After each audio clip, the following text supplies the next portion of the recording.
देखिए 30 रुपए का लाया था। कितने का लाया था बच्चों? 30 रुपए का। समझ आ गया? ये इसकी टोटल कॉस्टिंग है ना, जिसका नाम है ग्रॉस वैल्यू। इसकी कितनी है? 30 रुपए। और आज मैंने सोचा इसको मैं बेच देता हूं किसी को। तो मैंने एक व्यक्ति से पूछा ये मुझे बेचना है, कितने का लोगे? उसने कहा जी मैं इसको लूंगा जी 5 रुपए का। कितने का लूंगा? 5 रुपए का। भाई लाया कितने का था? 30 रुपए का। और आज इसकी वैल्यू कितनी बची?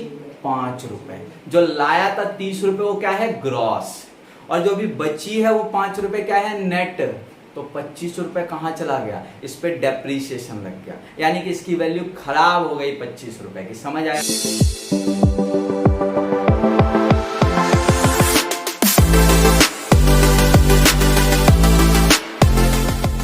हेलो स्टूडेंट्स, तो आज पार्ट 2 के साथ हम लोग तैयार हैं। नेशनल इनकम का टॉपिक चल रहा था हमारा, यूनिट नंबर 1 है ना। बीएसपी के स्टूडेंट्स तो पढ़ने के लिए तैयार होंगे।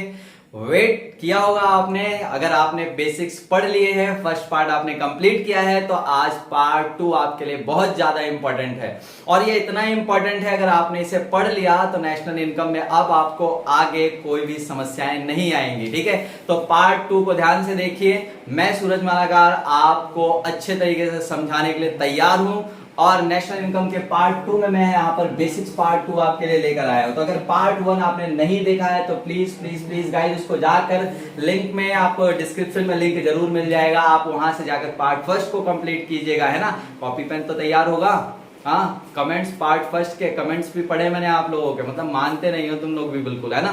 तो चलिए आप लोगों के लिए पार्ट 2 स्टार्ट करते हैं पहले। तो देखिए पार्ट 2 आपका जो है कहां से शुरू होता है? पार्ट 1 के बाद ही। तो देखिए मैं यहाँ पर लिखूंगा, हेडिंग में यहाँ पर लिख रहा हूं रिलेशंस। ठीक है, बड़े ध्यान से समझ लीजिएगा।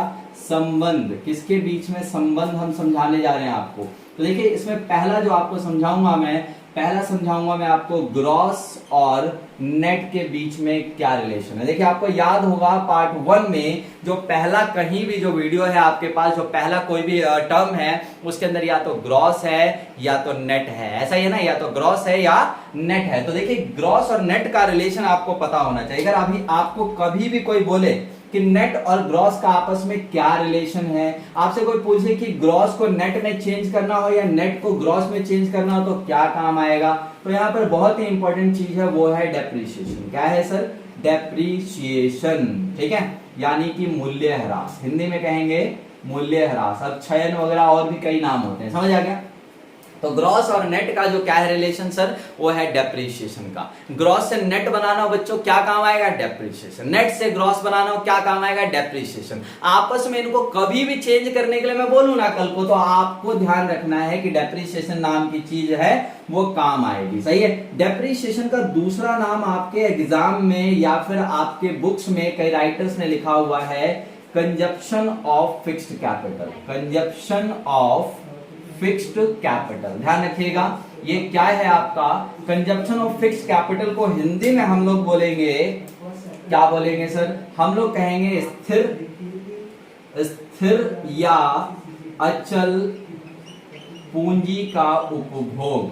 पूंजी का उपभोग, ध्यान रखिएगा। ठीक है, समझ आ गया। ये वर्ड बहुत ज्यादा इंपॉर्टेंट है। देखिए डेप्रीशिएशन के लिए दूसरा नाम क्या दे देंगे आपको?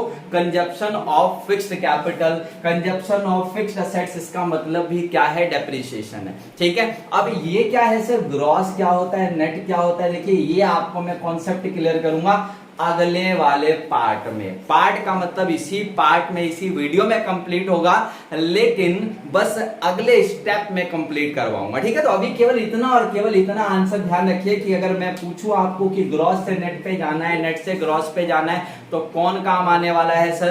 तो आप कहेंगे सर डेप्रीशिएशन काम आएगा। समझ आ गया? बहुत ही सिंपल सा एकदम उपाय है। अब दूसरा देखिए यहाँ पर जो मैं आपको बताने जा रहा हूं वो ध्यान से समझिए। दूसरा रिलेशन मैं आपको बताने जा रहा हूं नेशनल और डोमेस्टिक का।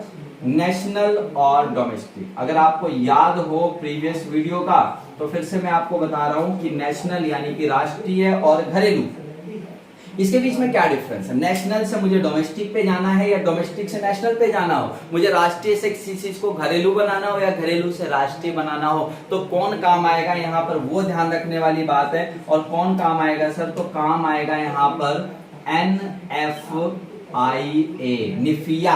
मैं निफिया पढ़ता हूं, इसको कई लोग पढ़ते हैं, आप नफिया भी पढ़ सकते हैं, आप NFIA भी बोल सकते हैं। ठीक है, समझी हुई चीज है, बहुत ही आसान चीज है। क्या चीज है देखिए, मैं यहाँ पर पहले फुल फॉर्म लिख के दे रहा हूं आपको कि ये क्या चीज है। तो ये है sir net factor income from abroad. सही है, net factor income from abroad, है ना। हिंदी में भी मैं लिख देता हूं इसको, विदेशों से शुद्ध साधन आए।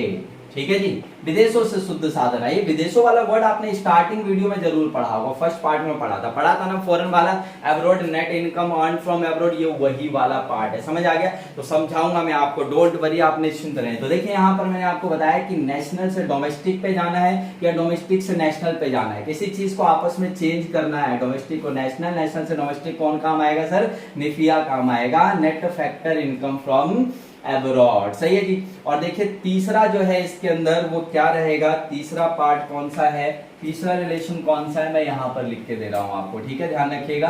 तीसरा मैं आपको लिख कर दे रहा हूं MP वाला और FC वाला, जिसमें आपने प्रीवियस वीडियो में मेरे को फुल फॉर्म्स बनाकर देने चालू कर दिए थे ना, नए नए आविष्कार करने चालू किए थे आपने। तो देखिए यहाँ पर MP और FC का जो कॉन्सेप्ट, अगर MP को आपको FC में चेंज करना है या FC को MP में चेंज करना है, बच्चों किस में चेंज करना है? मार्केट प्राइस को फैक्टर कॉस्ट बनाना हो या फैक्टर कॉस्ट को मार्केट प्राइस बनाना हो, है ना। हिंदी वालों को पता है ना, बाजार कीमत से साधन लागत बनाना है या साधन लागत से बाजार कीमत बनाना हो, तो कौन काम आएगा? तो सर यहाँ पर काम आएगा NIT, निट भी बोलते हैं कई लोग। क्या काम आएगा सर? NIT काम आएगा। NIT का फुल फॉर्म क्या है सर? फुल फॉर्म है net indirect tax, net indirect tax. Hindi में कहेंगे हम लोग शुद्ध अप्रत्यक्ष कर, शुद्ध अप्रत्यक्ष कर। समझ आ गया? ध्यान रखिएगा इस बात को, NIT का फुल फॉर्म है नेट इनडायरेक्ट टैक्स, शुद्ध अप्रत्यक्ष कर। ठीक है, तो इस बात को आप बड़े ही ध्यान से समझ लीजिए। मुझे केवल और केवल आपसे इतना जानना है कि कल को मैं पूछूं कि सर ग्रॉस से नेट बनाना है, मेरे को क्या काम आएगा? छूटता ही आंसर आना चाहिए सर डेप्रिसिएशन। सर नेशनल से डोमेस्टिक बनाना है, डोमेस्टिक से नेशनल बनाना है, कौन काम आएगा सर? निफिया काम आएगा। और तीसरा पार्ट MP से FC, तो FC से MP या MP से FC कौन काम आने वाला है? NIT काम आने वाला है, नेट इनडायरेक्ट टैक्स काम आने वाला है। समझ आ गया? इस बात का बिल्कुल ही आप दिमाग में बैठा लीजिए। उसके बाद मैं आपको लेकर चलता हूं फॉर्मूला क्रिएशन पे, और फॉर्मूला क्रिएशन भी सिखाऊंगा और साथ में आपको मैं बताऊंगा कि ये आखिरकार क्या चीजें हैं, क्या कॉन्सेप्ट है, ताकि आपको रटना ना पड़े, फॉर्मूला क्रिएट करना आ जाए। ठीक है, तो चलिए अब उस पार्ट पे चलते हैं। तो समझ आ गया या कुछ और बाकी रहा? नहीं सर, बाकी तो आपका ही कॉन्सेप्ट रहेगा, है ना। चलिए तो उस कॉन्सेप्ट को क्लियर कराता हूं, मैं आपको फॉर्मूला क्रिएशन सिखा देता हूं सबसे पहले। ठीक है, यहाँ देखिए मुझे जो है ये आज ग्रीन नहीं मेहंदी कलर की शर्ट भी पहना और ये रहा आपका कुछ ग्रीन मार्कर भी मिल गया, मुझे दिख रहा होगा, उम्मीद करता हूँ। फॉर्मूला क्रिएशन, तो देखिए फॉर्मूला क्रिएशन में आपको सिखा रहा हूं कॉन्सेप्ट के साथ, समझिएगा ध्यान से। अगर आपने ये समझ लिया ना बच्चों, तो फिर आपका बेड़ा पार तो हो गया नेशनल इनकम में। नेशनल इनकम का कोई भी पार्ट ऐसा नहीं होगा जो आपको न्यूमेरिकल ना आए, और पेपर में मैक्सिमम न्यूमेरिकल 9 मार्क्स तक के आते हैं, यानी कि एक 6 का एक 3 का आता है। सही है, 6 का तो फिक्स होता ही होता है, आता ही 100% आएगा, लेकिन कई बार 9 मार्क्स के भी न्यूमेरिकल आ जाते हैं इस चैप्टर से। तो ध्यान से आप इसको समझ लीजिए क्योंकि ये सब बेसिक पार्ट है। ठीक है, तो आइए समझते हैं इसके अंदर जो है फॉर्मूला क्रिएशन। देखिए सबसे पहले मैं आपको क्या समझाने जा रहा हूँ, ध्यान से समझिएगा। आप मुझे पहले ध्यान से बताइए कि पहला जो मैंने आपको बताया था रिलेशन, मैंने बताया था ग्रॉस और नेट का रिलेशन, यही बताया था। ग्रॉस और नेट में मैंने आपको ये भी बताया था कि ग्रॉस और नेट में किसका रिलेशन है सर? तो आपने कहा था डेप्रिसिएशन, यही कहा था। चलिए बिल्कुल परफेक्ट, सही है। आइए इससे रिलेटेड बातें जानते हैं और इसका फॉर्मूला क्रिएट करना समझते हैं। देखिए एक होती है ग्रॉस वैल्यू, क्या होती है सर? ग्रॉस वैल्यू, ध्यान से दिमाग में ढाल लीजिए। सकल जिसे कहा था आपने, सकल कहा था ना, और हिंदी में नेट को क्या कहा था आपने? शुद्ध या निवल। बड़े आसान तरीकों से समझिए। देखिए ग्रॉस और नेट में क्या फर्क है, आपको इनमें से कौन बड़ा लग रहा है? आप मेरे को बताइए बताइए बताइए। आवाज आ रही है भैया? आ रही है। हाँ, मैं कितना भी बोलूँ आप कहेंगे नहीं आ रही है ना। चलिए देखिए मैं आपको बताता हूँ कि यहाँ पर सबसे पहले अगर मैं बात करूं तो जो ग्रॉस होता है ना बच्चों, ग्रॉस यहां मैं लिख रहा हूं, देखिए ध्यान से समझिएगा। जो ग्रॉस होता है, ग्रॉस का मतलब होता है टोटल। क्या होता है? टोटल। तो अब आप समझ ही गए होंगे कि टोटल ही तो बड़ा होगा भाई। टोटल कुल जो होगा, जो कुल मूल्य होगा, जो टोटल होगा, टोटल वैल्यू होगी, वही तो बड़ा होगा, राइट ना। ठीक है। और नेट क्या होता है? फिर नेट होता है बचा हुआ। नेट बिल्कुल जो बच के रह गया उसे नेट कहते हैं। समझ आ गया? इतना सारा कुछ सामान था, उसमें से बचकर इतना रह गया, तो जो इतना रह गया ये क्या है? नेट है। और जो चला गया, जो वेस्टेज था, बेकार था कह लो, वो पार्ट क्या होता है? डेप्रीशिएशन। तो मैंने आपको बताया डेप्रीशिएशन क्या होता है। जो बेकार कूड़ा था उसमें से जो खराब हो गया वो सारा क्या है? डेप्रीशिएशन। समझिएगा बड़े एक एग्जांपल के साथ, बड़े ध्यान से, आप कभी नहीं भूलने वाले।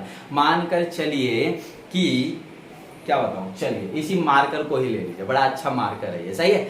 आप मानकर चलिए कि मैं इसको लेकर आया था 30 रुपए का। कितने का? 30 रुपीज का ये मार्कर था। समझ आ गया? वैसे ये एग्जाम्पल बड़ी बड़ी चीजों पे शूट करता है जहां डेप्रिसिएशन एक्चुअल में लगाया जाता है। तो एक छोटी सी चीज है, फिर भी समझ लीजिए। देखिए 30 रुपए का लाया था। कितने का लाया था बच्चों? 30 रुपए का। समझ आ गया? ये इसकी टोटल कॉस्टिंग है ना, जिसका नाम है ग्रॉस वैल्यू। इसकी कितनी है? 30 रुपए। और आज मैंने सोचा इसको मैं बेच देता हूं किसी को। तो मैंने एक व्यक्ति से पूछा, ये मुझे बेचना है, कितने का लोगे? उसने कहा जी मैं इसको लूंगा जी 5 रुपए का। कितने का लूंगा? 5 रुपए का। भाई लाया कितने का था? 30 रुपए का। और आज इसकी वैल्यू कितनी बची? 5 रुपए। जो लाया था 30 रुपए वो क्या है? ग्रॉस। और जो भी बची है वो 5 रुपए क्या है? नेट। तो 25 रुपए कहां चला गया? इस पे डेप्रीशिएशन लग गया, यानी कि इसकी वैल्यू खराब हो गई 25 रुपए की। समझ आया? एक और एग्जांपल समझ लीजिए। देखिए एक पंखा, मान लीजिए एक फैन खरीद कर लाया था मैं 5,000 रुपए का। कितने का पंखा खरीद कर लाया? 5,000 रुपए का। ठीक है। अब उसको मैंने 1 साल यूज कर लिया। 1 साल यूज करने के बाद मैंने सोचा इस पंखे को अब चेंज करवाना है, इसको बेच देता हूं। अब जब मैं उस पंखे को बेचने के लिए मार्केट में गया तो एक इलेक्ट्रिसिटी वाले के पास गया, तो उसने कहा ये पंखा मैं 1,000 रुपए में लूंगा। कितने में लूंगा जी? 1,000 रुपए। अब आप ही बताइए 5,000 का पंखा आज कितने में बिक रहा है? 1,000 रुपए में। 4,000 कहाँ गए? डेप्रीशिएट हो गया, मूल्य ह्रास लग गया, यानी कि खराब हो गया, बेकार हो गया। तो सर ग्रॉस वैल्यू कितना है इसमें? 5,000। नेट वैल्यू कितना हो जो बचा है? 1,000 रुपए। और 4,000 कहां चला गया? डेप्रीशिएशन। बड़ा ही डीपली कॉन्सेप्ट समझाया मैंने आपको। तो समझिए इसके हिसाब से फॉर्मूला क्या बनने वाला है मेरे पास, वो समझिएगा, बड़ा ही इंपॉर्टेंट पार्ट है। ठीक है। तो देखिए अगर मुझे कभी नेट वैल्यू निकालनी है किसी चीज की, किसी चीज की क्या निकालनी है सर? नेट वैल्यू निकालनी है। तो मुझे अगर उसकी ग्रॉस वैल्यू पता है तो उसमें से मैं डेप्रीशिएशन घटा दूंगा। क्या घटा दूंगा सर? डेप्रीशिएशन घटा दूंगा। समझ आ गया? क्या ये रटना पड़ेगा आपको? अगर मुझे नेट वैल्यू निकालना है, उस पंखे का वो 1,000 रुपए मूल्य निकालना है, तो मुझे पक्का 5,000 रुपए दिया रहेगा और डेप्रीशिएशन घटाऊंगा कि 4,000 वैल्यू घट चुकी है तो 1,000 रुपए आ जाएगा, नेट वैल्यू आ जाएगा। समझ आ गया? इसी फॉर्मूले से आप 2 फॉर्मूला और क्रिएट कर सकते हैं, आपको पता है ना। देखिए अगर मुझे ग्रॉस निकालना है, क्या निकालना है सर? ग्रॉस निकालना है, और आपके पास नेट वैल्यू है, आपस में चेंज करके आप फॉर्मूला तो बना ही लेंगे, लेकिन मैं आपको समझा रहा हूं। तो आप डेप्रीशिएशन इसके अंदर ऐड कर लेंगे, है ना। सही बात है। देखिए नेट वैल्यू कितना था इस मार्कर का? याद है? 5 रुपए बचा हुआ था। मेरे को कोई बताया कि 5 रुपए वैल्यू इसकी बची है ना। और कितना घट चुका है? 25 रुपए घट चुका है, ये भी बता दिया किसने? डेप्रीशिएशन। तो 5 रुपए बचा और 25 रुपए घटा, मिलकर कितना हो गया? ग्रॉस वैल्यू आ गई ना 30 रुपए, जो आपको एग्जांपल में समझाया था। समझ आ गया? इसी से आप तीसरा फॉर्मूला भी जरूरत पड़ने के लिए कंप्लीट कर लीजिएगा, क्रिएट कर लीजिएगा, डेप्रीशिएशन वाला। तो डेप्रीशिएशन का क्या होगा सर? डेप्रीशिएशन के लिए जाहिर सी बात है सर, ग्रॉस माइनस नेट का फॉर्मूला लगेगा यहाँ पर। समझ आ गया? तो हिंदी वाले भी हिंदी का ध्यान रखेंगे। नेट का पता ही आपको शुद्ध लगाना है, यहाँ ग्रॉस का मतलब आपको पता है सकल लगाना है, और डेप्रीशिएशन तो आपको पता ही है मूल्य ह्रास लगाना है। तो उसके हिसाब से हिंदी और इंग्लिश में इनका जो है फॉर्मूला क्रिएट कर लीजिएगा। समझ आ गया? तो पहला आपको ये फॉर्मूला क्रिएशन समझ आ गया होगा। सही है। चलिए अब मैं दूसरे पार्ट की ओर चलता हूं इसके। अब दूसरा जो फॉर्मूला क्रिएट करने वाले हैं हम दूसरे रिलेशन के हिसाब से करने वाले हैं। तो दूसरा आपको याद होगा नेशनल, मैंने बताया था नेशनल और डोमेस्टिक। याद है? नेशनल और डोमेस्टिक, है ना। तो नेशनल और डोमेस्टिक में किस चीज का रिलेशन है? तो सर नेशनल और डोमेस्टिक में अगर आपसे कोई पूछे तो आपको याद है किसका रिलेशन है? NFIA वाला रिलेशन है, यानी कि वही विदेशों वाला पार्ट, है ना, नेशनल और डोमेस्टिक का। अब मुझे आप बताइए कि नेशनल बड़ा लगता है आपको या डोमेस्टिक? सर डोमेस्टिक बड़ा लगता है या नेशनल? बिल्कुल सही आंसर है, नेशनल बड़ा है सर। नेशनल आपने पहली बताया था, जो राष्ट्रीय है वो देश के बाहर भी कई चीजें जो हमारी है वो भी शामिल है उसके अंदर, है ना। यानी कि नेशनल कॉन्सेप्ट कहीं वाइड पार्ट है किससे? डोमेस्टिक से। चलिए ठीक है, तो आइए फिर उसी के हिसाब से फॉर्मूला क्रिएट कर लेते हैं। नेशनल बड़ा है ना सर, तो देखिए अगर मुझे बड़ी चीज निकालनी है बोले तो नेशनल निकालना है और मुझे डोमेस्टिक वैल्यू दी हुई है तो पक्का उसमें ये विदेशों वाला इनकम आपको प्लस करना पड़ेगा, NFI है। देखिए कोई रट्टाफिकेशन तो नहीं है ना, बिल्कुल ही सिंपल है सर। मुझे नेशनल बड़ी चीज चाहिए तो जो डोमेस्टिक देश के अंदर वाली इनकम थी उसमें वो विदेशों वाला इनकम शामिल कर दिया, तो क्या बन गया? मेरा नेशनल बन गया। बना कि नहीं बना? बिल्कुल सही में सर बन गया। अब देखिए अगर मुझे डोमेस्टिक निकालना है, क्या निकालना है सर? डोमेस्टिक यानी कि छोटा वाला पार्ट। तो मुझे नेशनल, अगर मुझे नेशनल पता है, पूरा बड़ा पार्ट पता है कि टोटल पार्ट कितना है नेशनल, तो देखिए नेशनल में से मैं वो विदेशों वाला पार्ट घटा दूंगा, अब्रॉड वाला इनकम घटाऊंगा, तो क्या मिल जाएगा? डोमेस्टिक मिलेगा। मिलेगा कि नहीं मिलेगा? बिल्कुल परफेक्ट है, बिल्कुल मिल जाएगा सर। तो इसी से आप NFIA का भी फॉर्मूला बना सकते हैं कि मुझे नेशनल, किसी चीज की नेशनल वैल्यू और डोमेस्टिक वैल्यू दी हुई है तो इन दोनों का डिफरेंस ही क्या होता है? निफिया ही होता है। समझ आ गया? तो ये दो फॉर्मूला क्रिएशन समझ में आ गया। देखिए मैं आपको जो बता रहा हूँ ना इस पे फोकस करा रहा हूँ, एक एक चीज पे। देखिए आप ध्यान रखिएगा, कोई भी एक फॉर्मूला जो है आप समझ जाइए। चलिए एक काम करते हैं, प्लस वाला ही दोनों जगह मैं मार्क कर देता हूँ। देखिए मुझे यहाँ ग्रॉस निकालना था तो ग्रॉस बड़ा होता है सर, है ना। नेट छोटा होता है, बचा हुआ मूल्य, तो नेट में डेप्रिसिएशन प्लस हुआ। देखिए यहाँ पर मैं बताऊंगा नेशनल मुझे निकालना था, बड़ी वैल्यू निकालनी, तो डोमेस्टिक में वो जो पार्ट है जो विदेशों वाला वो प्लस किया तभी मिला। समझ आ गया? अब आइए मैं तीसरे पार्ट की ओर चल रहा हूं जो आपको पता होना चाहिए, है ना। तीसरा पार्ट क्या है सर हमारा? तीसरा है सर वही MP और FC वाला पार्ट, है ना। MP और FC याद है आपको इनके बीच में किस चीज का रिलेशन है? बिल्कुल सर याद है हमें, इसके बीच में किसका संबंध है?